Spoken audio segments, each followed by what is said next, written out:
कि यूं तो कुछ भी नहीं है तू मेरा। कि यूं तो कुछ भी नहीं है तू मेरा। मगर अगर तू नहीं है तो मैं क्या हूँ, मैं कहाँ हूँ।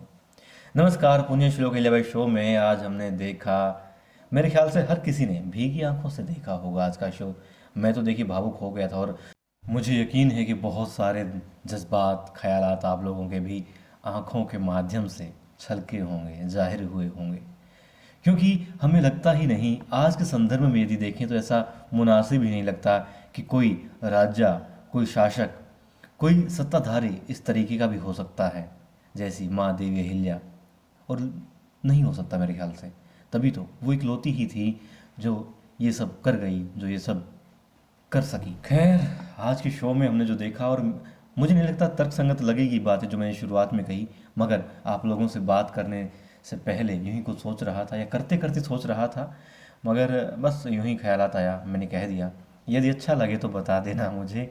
और आज हमने देखा कि सबसे पहले देवी अहिल्या अपनी जो मंगला गौर की पूजा है उसके अंदर व्यस्त होती हैं, मगर कहीं ना कहीं ख्यालात जज्बात उनके यही होते हैं कि हाँ, क्या हो रहा है मालवा के अंदर।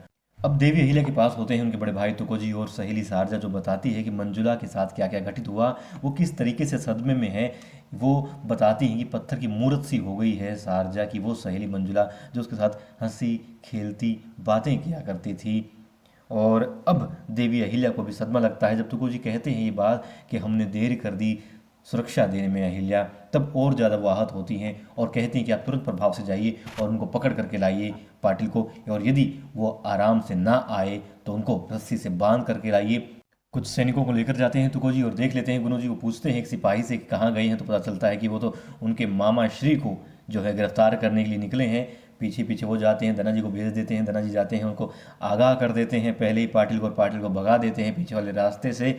और ढूंढते ढूंढते जब पहुंचते हैं तुको जी उनके घर पर, तो पाटिल वहां से गायब मिलता है। आके सारी बातें फिर से बताते हैं देवी अहिल्या को, और देवी अहिल्या अपनी छोटी सासूबाई यानी कि हरकुबाई के साथ में होती हैं। उनकी मंगला गौर की जो है तैयारी चल रही होती हैं, क्योंकि अब वो खेल आरंभ होने थे तो अपने को श्रृंगार जो है थोड़ा कम करने के लिए आई थी, और फिर वो उस खेल का आनंद लेने वाली थी। मगर उनको भी यहाँ लगता है कि खेल से ज़्यादा ज़रूरी, मंगला गौर से ज़्यादा ज़रूरी क्या है, एक स्त्री की इज्जत है। एक स्त्री को या फिर मालवा की जो प्रजा है उसको संरक्षण देना, उसकी सुरक्षा करना उनका धर्म है।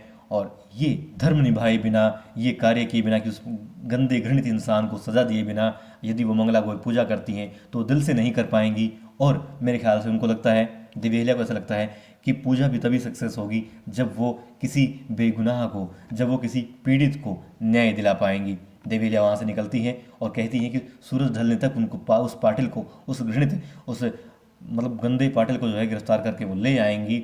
जाती है अपनी सेना को लेकर के और आगाह कर देती है सबको कि शाम से पहले ढूंढ निकालना है उस पाटिल को।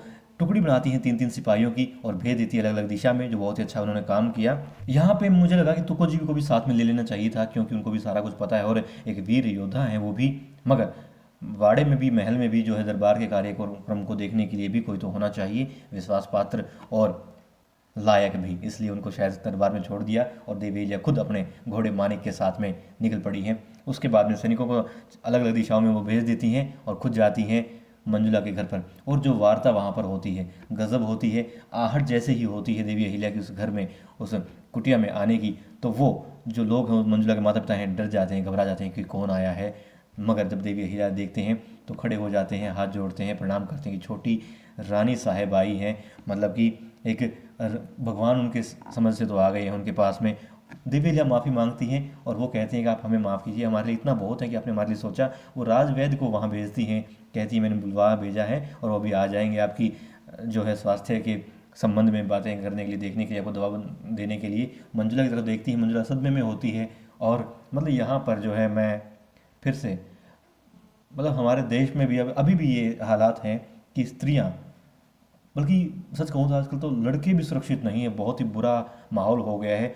हम मतलब पता नहीं कौन सी सभ्यता की तरफ जा रहे हैं, अपने संस्कारों को भूलते जा रहे हैं। पश्चिमी सभ्यता की यदि हम बात करें, पश्चिमी देशों की, तो वो लोग जो मतलब हमारी परंपराओं को अपनाना चाहते हैं उससे बहुत ज़्यादा प्रभावित होते हैं, मगर हम खुद अपने मूल्यों को, अपने आदर्शों को, अपने सिद्धांतों को छोड़ते जा रहे हैं।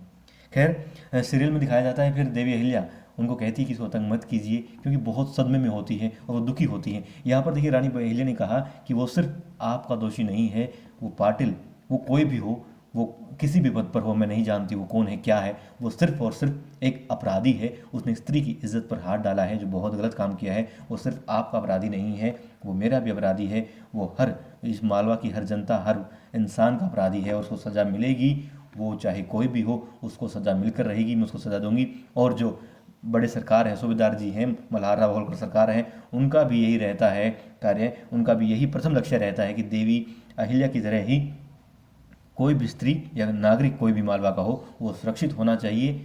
यदि मल्हार राव होलकर सरकार यहाँ पर होते तो वो भी यही निर्णय लेते, मगर उनकी अनुपस्थिति में मैं ये कह रही हूँ। और हमारा धर्म कर्म यही है, और राजा या राज्य तभी है जब प्रजा है। बहुत गजब की बात कही यहाँ पर, देखिए उन्होंने बहुत गजब की बात कही कि, और मतलब ये तो जच भी गई सच में, ये तो सही मतलब मैच कर गई जो मैंने शुरुआत में बात कही कि तू है तो मैं हूँ तो तू है। मतलब हम तभी बनेंगे ना जब आप भी होंगे और मैं भी होऊंगा। वाह गजब, मज़ा आ गया, मुझे आ गया मज़ा सच में। हाँ, एक बात और, गौतम बाई साहिब को तो पता चलता है हरकू बाई के माध्यम से कि देवी अहिल्या तो उस पाटिल को सजा देने के लिए निकली हैं। जब देवी अहिल्या बाहर हैं और मंगला गौर पूजा उनकी होनी है, तो गौतम बाई साहिब डर जाती हैं, घबरा जाती हैं कि अब क्या करूंगी। वो गुस्सा भी होती हैं, वो कहती हैं बेशक कुछ भी हो, मगर देवी अहिल्या ने जो है इस वक्त गलत किया। मैं स्त्रियों को क्या कहूँगी, ये समझ नहीं सकती। मैं समझ गई, चलो आप समझ गई, द्वारकाबाई भी समझ जाएंगी, मगर ये जो स्त्रियाँ आई हैं सिर्फ और सिर्फ देवी अहिल्या के लिए आई हैं, ये नहीं समझेंगी इस बात को। और देवी अहिल्या ने वाकई में, वो बार बार कहती हैं कि गलत ही किया, उसको नहीं जाना चाहिए था। और हरकुबाई डरती हैं कि सूरज ढलने से पहले वो आ तो जाएंगी ना। हरकुबाई चिंतित है, मगर मुझे नहीं लगता कि हम में से किसी को भी ऐसा लग रहा होगा कि देवी अहिल्या नहीं आ सकती सूरज ढलने से पहले, क्योंकि जहाँ देवी अहिल्या है वहाँ कर्तव्य परायणता वो बखूबी जानती हैं, और दोनों कर्तव्य वो निभाएंगी, अपना मंगला गौरी का कार्यक्रम भी करेंगी और पाटिल को सजा भी देंगी, वो भी सूरज ढलने से पहले। एक बात और जो मैंने मतलब आज पहली दफ़ा फील की, ये कि मैं आप लोगों से आज बात कर करके सच में जो भाव थे, मतलब रिलैक्स हो गया हूँ बिल्कुल, अब मज़ा आ गया, अब सही है, बिल्कुल ठीक हूँ।